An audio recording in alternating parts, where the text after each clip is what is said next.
ख़वातीन हज़रात, आज deputy commissioner साहब को तशरीफ़ लाना था, लेकिन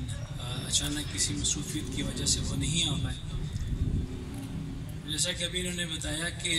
इस साल के आगाज़ में जनवरी में ये खुली कचहरीज़ का होने वाला सिलसिला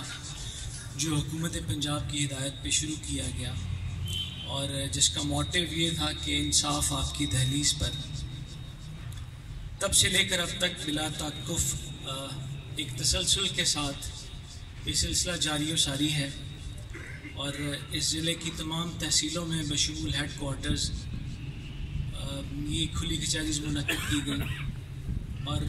खुशाइन बात यह है कि जैसे आज की असम्बली भी ये बता रही है कि आप लोगों ने इस पे एतमाद का इजहार किया और इसका मकसद ये था कि ऐसे लोग जो किसी वजह से डिस्ट्रिक्ट हेड क्वार्टर्स पर रिपीटेडली नहीं जा पहुँचते हैं या किसी एडमिनिस्ट्रेटिव लैब्स की वजह से उनके मामला तातुल का शिकार हैं,